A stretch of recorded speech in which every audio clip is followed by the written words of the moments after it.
ലോകം മുഴുവൻ്റെയും കണ്ണുകൾ വത്തിക്കാനിലേക്കാണ്. 267ാമത്തെ മാർപ്പാപ്പയെ തിരഞ്ഞെടുക്കുവാനുള്ള കോൺക്ലേവിന് ഒരുക്കമായി ഈ ദിവസങ്ങളിൽ നടക്കുന്ന സുപ്രധാനമായ വാർത്തകളെക്കുറിച്ച് പുതിയ വിവരങ്ങൾ നിങ്ങൾക്ക് നൽകുവാൻ ആഗ്രഹിക്കുകയാണ്.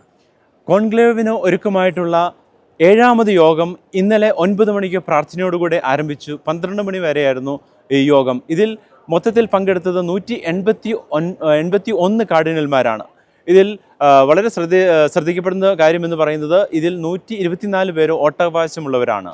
ഈ കർദിനാൾമാരുടെ യോഗത്തിൽ പ്രത്യേകമായി വിവിധങ്ങളായ വിഷയങ്ങളെക്കുറിച്ച് സഭയുടെ നന്മയ്ക്കും ലോകത്തിൻ്റെ നന്മയ്ക്കും വേണ്ടി അവർ ചർച്ച ചെയ്തിരുന്നു. സുപ്രധാനമായും വത്തിക്കാനുമായി ബന്ധപ്പെട്ട് സാമ്പത്തിക കാര്യങ്ങൾ, അതോടൊപ്പം തന്നെ ദൈവവിളിയെക്കുറിച്ച്, സഭയുടെ ആത്മീയവും അജപാലനപരമായ വിഷയങ്ങളെക്കുറിച്ചും മറ്റ് പല മേഖലകളുമായി ബന്ധപ്പെട്ട് സഭയുടെയും ലോകത്തിൻ്റെയും നന്മയ്ക്ക് വേണ്ടിയുള്ള വിഷയങ്ങളെക്കുറിച്ച് പ്രത്യേകമായി ചർച്ചകൾ നടന്നിരുന്നു.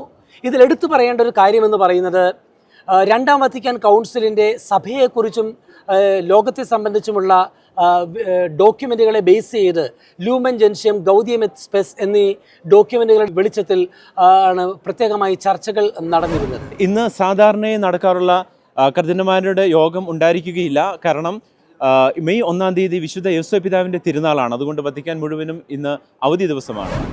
കോൺക്ലേവിനൊരുക്കമായി സിസ്റ്റൈൻ ചാപ്പൽ അടച്ചു പൂട്ടിയിരിക്കുകയാണ്. അതോടൊപ്പം തന്നെ കാസ സാന്ത മാർത്തയിൽ നിന്നും കർദിനാൾമാരെല്ലാവരും പുറത്തുപോയി മറ്റ് സ്ഥലങ്ങളിലാണ് താമസിക്കുക. അവർ ഇനി തിരിച്ച് കാസ സാന്ത മാർത്തയിലേക്ക് മെയ് 7 കോൺക്ലേവ് ആരംഭിക്കുന്ന ദിവസമാണ് അവിടെ താമസിക്കുവാനായിട്ട് തിരിച്ചു വരിക. ഏതായിരുന്നാലും കോൺക്ലേവുമായി ബന്ധപ്പെട്ട ഒരുക്കങ്ങൾ നടന്നുകൊണ്ടിരിക്കുന്നു. പല മേഖലകളിലുമുള്ള ഒരുക്കങ്ങൾ സസൂക്ഷ്മം വത്തിക്കാൻ നിരീക്ഷിച്ചുകൊണ്ടിരിക്കുകയാണ്. നിലവിൽ കത്തോലിക്ക സഭയിൽ 252 കർദിനാൾമാരാണ് ഇപ്പോൾ നിലവിലുള്ളത്. ഇതിൽ 135 പേർക്കാണ് പരിശുദ്ധ പിതാവിനെ തിരഞ്ഞെടുക്കുവാനുള്ള അധികാരവും വോട്ടവകാശവും ഉള്ളത്. ഇതിൽ 135 പേരിൽ 2 കർദിനാൾമാർ ചില സാങ്കേതിക കാരണങ്ങളാൽ ഈ വർഷത്തെ കോൺക്ലേവിൽ പങ്കെടുക്കുന്നില്ല എന്ന് അറിയിച്ചിട്ടുണ്ട്. അതുകൊണ്ട് 133 പേരായിരിക്കും ഔദ്യോഗികമായിട്ട് ഒഫീഷ്യലായിട്ട് ഈ കോൺക്ലേവിൽ പങ്കെടുക്കുന്നതും വോട്ടവകാശം ഉള്ളവർ. ഇതിൽ വോട്ടവകാശമുള്ള കർദിനാൾമാർ ഏതെല്ലാം ഭൂഖണ്ഡങ്ങളിൽ ഉള്ളവരാണ് നമുക്ക് നോക്കാം.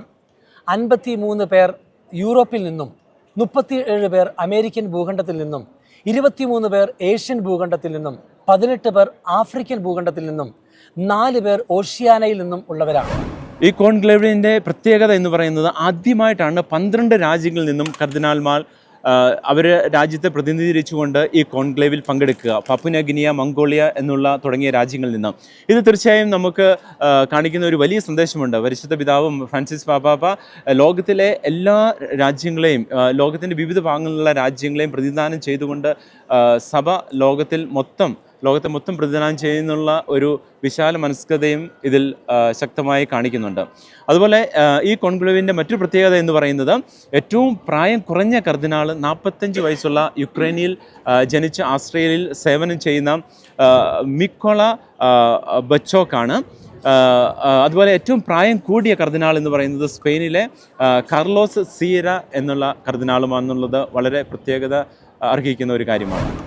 എന്നാൽ ഇതിൽ ആരാണ് മാർപ്പാപ്പയായി തിരഞ്ഞെടുക്കപ്പെടുക? 133 വോട്ടവകാശമുള്ള കർദിനാൾമാർ 131 പേർക്കും മാർപ്പാപ്പയായി തിരഞ്ഞെടുക്കപ്പെടാൻ അർഹതയുണ്ട് എന്നുള്ളതാണ് സത്യം.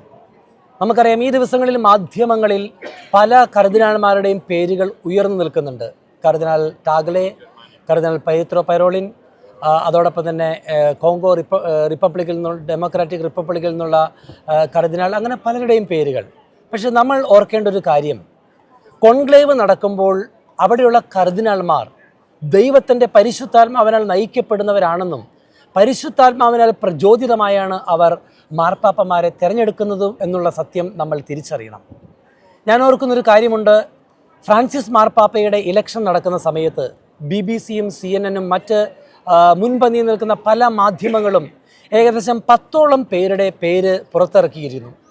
എന്നാൽ തിരഞ്ഞെടുക്കപ്പെടാൻ പോകുന്ന മാർപ്പാപ്പയുടെ പേര് ആരും വെളിപ്പെടുത്താത്തൊരു പേര് ഈ വത്തിക്കാൻ സ്ക്വയറിൻ്റെ മുമ്പിൽ ഒരു ഭിക്ഷാടകൻ വെളിപ്പെടുത്തിയിരുന്നു. ഇലക്ഷൻ നടക്കുന്നതിന് 2 ദിവസം മുമ്പ് വത്തിക്കാൻ സ്ക്വയറിലെത്തിയ ആ ഭിക്ഷാടകൻ അദ്ദേഹത്തിൻ്റെ കഴുത്തിൽ ഒരു ചരടിൽ ഒരു പ്ലാക്ക് കെട്ടിത്തൂക്കിയിരുന്നു. അതിൽ ഇങ്ങനെ എഴുതി വച്ചിരുന്നു: ഫ്രാൻസിസ് ഒന്നാമൻ ഫ്രാൻസിസ്കൂസ്. ഫ്രാൻസിസ് മാർപ്പാപ്പ തിരഞ്ഞെടുക്കപ്പെട്ട് വത്തിക്കാനിൽ ബാൽക്കണിയിൽ വന്ന് ജനങ്ങളെ ആശീർവദിക്കുമ്പോൾ ആ ഭിക്ഷാടകൻ്റെ കഴുത്തിൽ കെട്ടിത്തൂക്കിയിരിക്കുന്ന ആ പേര് ഫ്രാൻസിസ് എന്നായിരുന്നുവെന്നുള്ളത് ഫ്രാൻസിസ് മാർപ്പാപ്പ കാണുകയും തിരിച്ചറിയുകയും അതേക്കുറിച്ച് അദ്ദേഹത്തിൻ്റെ ആത്മകഥയിൽ സൂചിപ്പിച്ചു വച്ചിരിക്കുന്ന കാര്യമാണ് ഞാൻ നിങ്ങളോട് പറഞ്ഞത്. തീർച്ചയായും മാധ്യമങ്ങൾ സൂചിപ്പിക്കുന്ന പേരുകൾ തിരഞ്ഞെടുക്കപ്പെടാൻ സാധ്യത ഉള്ളത് തന്നെയാണ്. എന്നിരുന്നാലും ചിലപ്പോൾ കോൺക്ലേവിൽ സർപ്രൈസുകൾ സംഭവിച്ചേക്കാം. ഫ്രാൻസിസ് മാർപ്പാപ്പ ഒരു നോൺ യൂറോപ്യൻ മാർപ്പാപ്പയെ തിരഞ്ഞെടുക്കുമെന്ന് ആരും പ്രതീക്ഷിച്ചിരുന്നില്ല. എന്നാൽ അത് സംഭവിച്ചു. സഭാമക്കളുടെ ഉത്തരവാദിത്തം ഈ ദിവസങ്ങളിൽ കർദിനാൾമാരുടെ മീറ്റിങ്ങിൽ നടന്നതുപോലെ മാർപ്പാപ്പയെ തിരഞ്ഞെടുക്കുവാനുള്ള പരിശുദ്ധാത്മാവിൻ്റെ അഭിഷേകവും കൃപയും ലഭിക്കുവാൻ വേണ്ടി നമ്മൾ അവർക്ക് വേണ്ടി പ്രാർത്ഥിക്കുക എന്നുള്ളത് മാത്രമാണ് എന്ന് സൂചിപ്പിച്ചു കൊള്ളട്ടെ.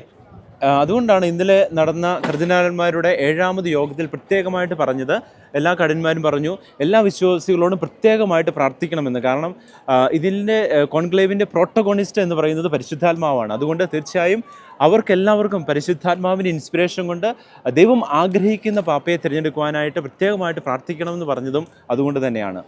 ഇതോടൊപ്പം എനിക്ക് സൂചിപ്പിക്കാനുള്ളത്, ആദ്യത്തെ മാർപ്പാപ്പയെ സഭയിൽ കർത്താവ് തിരഞ്ഞെടുത്തപ്പോൾ അത് യോഗ്യതകളൊന്നും നോക്കില്ല, ഒരു മുക്കവനായിരുന്ന പത്രോസ് ആയിരുന്നു.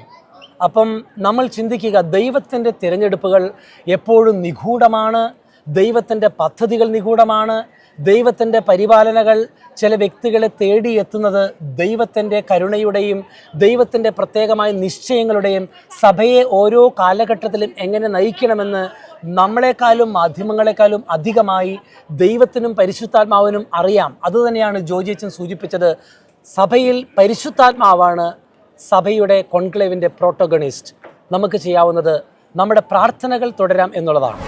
മെയ് 7-ാം തീയതിയാണ് കോൺക്ലേവ് ആരംഭിക്കുന്നതെങ്കിലും മെയ് 5-ാം തീയതി വളരെ സുപ്രധാനമായൊരു ദിവസമാണ്. കാരണം റോമൻ സമയം 5:30 മണിക്ക് വത്തിക്കാനിലെ പൗളിൻ ചാപ്പലിൽ വളരെ ഇമ്പോർട്ടൻസ് ആയുള്ളൊരു സെറമണി പ്രാർത്ഥന നടക്കും. അതിൽ കോൺക്ലേവിന് പങ്കെടുക്കുന്ന എല്ലാ കർദിനാൾമാരും പെർപ്പച്വൽ സീക്രസി എന്നൊരു ഓത്ത് ചെയ്യേണ്ടതുണ്ട് ദൈവ തിരുമനസ്സിൽ. അതോടൊപ്പം തന്നെ ഇതിൽ സഹായിക്കുന്ന അൽമായരും വൈദികരും കമർലിംഗോ അംഗീകരിച്ച ഒഫീഷ്യൽസ് എല്ലാം ഈ ഓത്തിൻ്റെ ഭാഗമായിട്ട് ദൈവ തിരുമുമ്പിൽ ഓത്ത് എടുക്കുന്നുണ്ട്. ഇത് ഓത്തെടുക്കുന്നതിൻ്റെ പ്രധാന കാരണം എന്ന് പറയുന്നത് കോൺക്ലേവുമായി ബന്ധപ്പെട്ട എല്ലാ പ്രൊസീഡിങ്സും വളരെ പെർപ്പച്വൽ സീക്രസി ആയിട്ട് കീപ്പ് ചെയ്യാനുള്ള ഒരു ഓത്താണ്, പ്രതിജ്ഞയാണ് അവർ ദൈവ തിരുമുമ്പിൽ എടുക്കുന്നത്.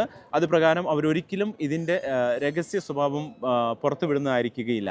ഇതിൽ പ്രത്യേകമായിട്ട് എടുത്തു പറയേണ്ട ഒരു കാര്യമെന്ന് പറയുന്നത്, കോൺക്ലേവുമായി ബന്ധപ്പെട്ട് ഉത്തരവാദിത്തം നിർവഹിക്കുന്ന മറ്റു പല കർദിനാൾമാരും അല്ലാതെ മറ്റ് പല വ്യക്തികളും ഈ കോൺക്ലേവുമായി ബന്ധപ്പെട്ട് ഉത്തരവാദിത്ത നിർവഹണത്തിൽ പ്രത്യേകമായി തിരഞ്ഞെടുക്കപ്പെട്ടിട്ടുണ്ട്. അതിൽ ഡോക്ടേഴ്സുണ്ട്, നേഴ്സുമാരുണ്ട്, ലിഫ്റ്റ് ഓപ്പറേറ്റേഴ്സുണ്ട്, വിവിധ ഡെക്കാസ്റ്റുകളുമായി ബന്ധപ്പെട്ട സെക്രട്ടറിമാരുണ്ട്.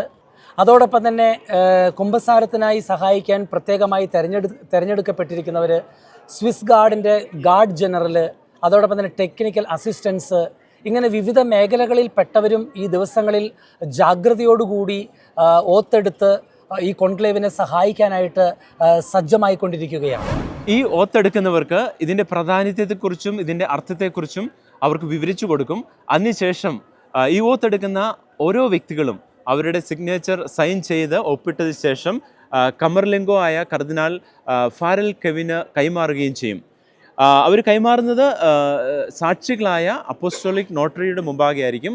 അവർ അതിന് ഇതിൻ്റെ ഓത്ത് സ്ഥിരീകരിക്കുകയും അതങ്ങനെ വാലിഡേറ്റ് ചെയ്യുകയും ചെയ്യും. മെയ് 7-ാം തീയതി ആണല്ലോ കോൺക്ലേവ് ആരംഭിക്കുന്നത്. അന്ന് 10 മണിക്ക് കാലത്ത് സെൻറ്റ് പീറ്റേഴ്സ് ബസിലിക്കയിൽ പ്രത്യേകമായ ഒരു ദിവ്യബലി അർപ്പണമുണ്ടായിരിക്കും. ഈ ബലി കോൺക്ലേവ് ആരംഭിക്കുമ്പോൾ മാർപ്പാപ്പയെ തിരഞ്ഞെടുക്കുവാൻ വേണ്ടി പ്രത്യേകമായി നടത്തപ്പെടുന്ന ഒരു ബലിയാണ്. അതിന് കോളേജ് ഓഫ് കാർഡിനൽസിൻ്റെ ഡീനായ ജോവാനി ബപ്തിസ്ത റേ ആയിരിക്കും മുഖ്യ കാർമ്മികത്വം വഹിക്കുന്നത്.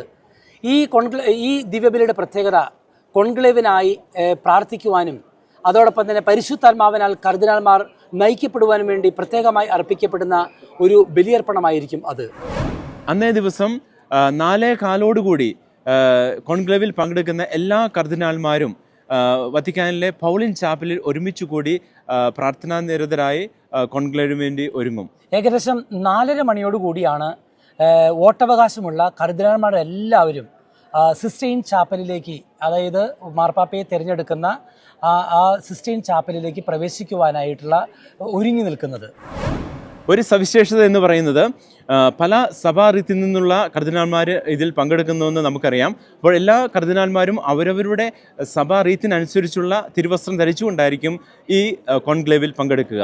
ഈ കോൺക്ലേവിൽ പങ്കെടുക്കുന്ന 133 കർദിനാൾമാരും വിശുദ്ധരോടുള്ള ലുത്തിനിയെ ചൊല്ലിക്കൊണ്ട് പ്രാർത്ഥനാ നിർഭരമായിട്ടാണ് സിസ്റ്റൈൻ ചാപ്പലിലേക്ക് പ്രവേശിക്കുന്നത്.